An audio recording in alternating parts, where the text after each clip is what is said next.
Hi, in this video I will show you how to prepare such a part in Plasticity. Regarding my Plasticity tutorials, I try to demonstrate selected options of Plasticity using simple examples.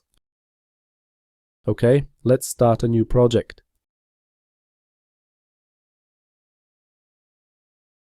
Here, we will begin by creating a cylinder with a diameter of 60 mm. Select Drawing a Cylinder. Now we need to determine the center point of this cylinder. Place the center point of the cylinder at the origin of the coordinate system.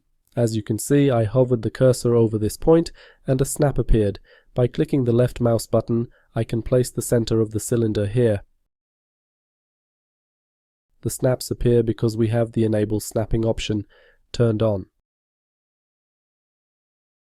Next, I would like this cylinder to have a diameter of 60 mm. We can do this by turning on the grid snapping, increasing the distance between the grid lines to every 10 mm, and we can click here. We can also turn off grid snapping and press the Tab key, enter 60 mm, and press Enter to confirm it. Now we need to determine the height of the cylinder. We can specify the height of the cylinder by dragging the gizmo, but as you can see that might not be entirely precise unless we turn on grid snapping. Then we can drag precisely every 10 mm, or we can enter the height of the cylinder here. We can also press the D key on the keyboard and input the height of the cylinder. Let's type, for example, 80 mm, and hit Enter to confirm, and then Enter again to end this command. Okay, we have a cylinder. Now we will create a sphere. Select Create Sphere and create the sphere so that the center of this sphere lies on the x-axis. Let's turn off grid snapping. Here we have object snapping. In this case, the snapping to the x-axis is active, so when I click here, the center of the sphere will be placed here. This is, of course, not entirely necessary because we will move this sphere shortly. Now we will determine the diameter of this sphere. To do this, press the Tab key and enter 10 mm. We can also specify the radius of this sphere and hit Enter to confirm, and then Enter again to end this command. I would like to position this sphere so that the center of the sphere lies on the edge of this cylinder. We will do this by selecting the sphere. Here, note that I have Edge, Face and Solid selection active. The solid is selected. Choose the Move command or press the G key on the keyboard. I want to move this sphere here. If I simply grab the arrow and move along the x-axis, I might not hit this edge so that the center of this sphere aligns with this edge. I can also do this by pressing the Control key. When I hover near this edge, a snap will be activated. When I release the left mouse button and the Control key, the sphere will be placed here. Once again, I press the Control key, move the sphere near the cylinder. When I hover the cursor over the edge of the cylinder, the snap will be activated, but I need to hit the intersection of this edge with the x-axis. As you can see, we don't have a snap here to help us, so it won't be entirely correct.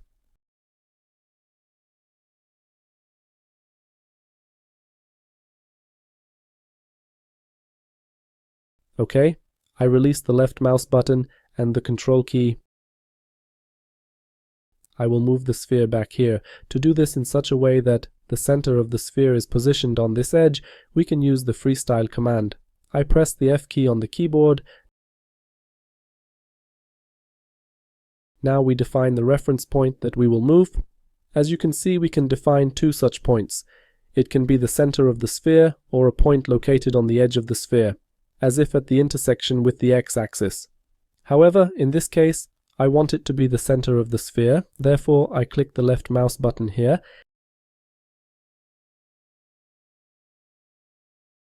As you can see, the sphere is somewhat attached to this point. I move the sphere near this edge. Now a snap has appeared here, which results from the intersection of the edge of the cylinder with the x-axis.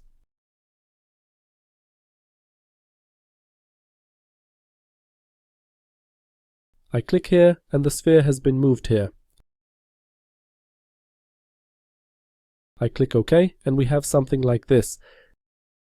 Now the sphere is selected and we will add a radial array. We select the radial array command.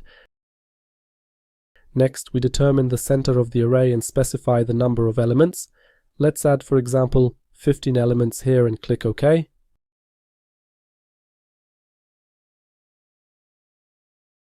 Now all these solids are selected, and based on these solids, we will add a rectangular array.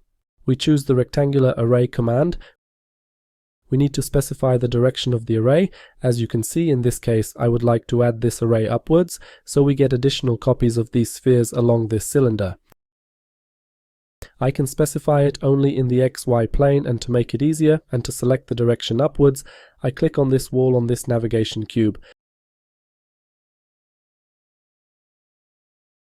Now I can easily define the direction of the array upwards. Here, in this case, as the endpoint of this array, I click here. We can specify the number of copies. Let's enter 8 here and click OK. Thus, we have created something like this. Now all these spheres are selected. And I suggest that you click this icon to group all these spheres into one folder, because later, when we use Boolean operations, it will be much easier to select all these spheres if they are in one folder. Okay, we have spheres and we have a cylinder. For now, I will turn off the visibility of these solids. Now, based on this cylinder, we will create a pipe. Select the face selection here, select the top and bottom face of this cylinder with the Shift key. Choose the Hollow a Solid command. Then drag Gizmo a bit to add wall thickness of -2 mm here. To do this precisely, press the D key, -2, hit enter, and enter again. We got something like this. We have a wall thickness of 2 mm here. Now let's turn on the visibility of these solids. We will subtract these spheres from this solid. With the Control key, first select this solid. Then with the Control key, left-click on this group of elements. Choose the Boolean operation. You can also click the Q key on the keyboard. Just make sure the cursor is in the workspace area, because if you have these solids selected and the cursor is in this place, in the element list, and you press the Q key, nothing happens. But if you move the cursor to the workspace area and press the Q key, the Boolean operation will be activated. The default operation is the difference operation, which means subtracting solids from another solid, and that's the operation we want. I click OK to confirm it, and we have created something like this. Now switch to the solid selection. I select this solid, I press the Ctrl 2 keyboard shortcut to convert this selection to edge selection so that all the edges of the solid are selected. I would like to add a fillet to all edges. However, here the fillet command has not been activated, so we will activate this command manually. We can activate this command by pressing the B key on the keyboard or pressing F and typing fillet here, and this is the command that we can activate by pressing the B key on the keyboard. We select this command, and here we specify the radius value. We press the D key, type 1, wait a moment for the recalculation,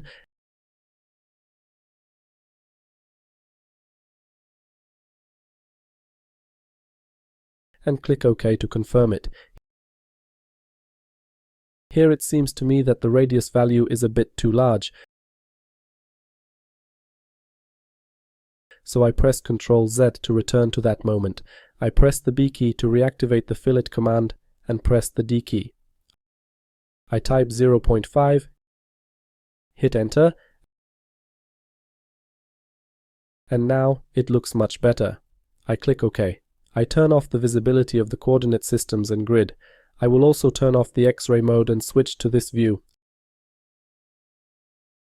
And thus, with these few simple steps, we have created such a solid and discussed a few interesting tools of plasticity.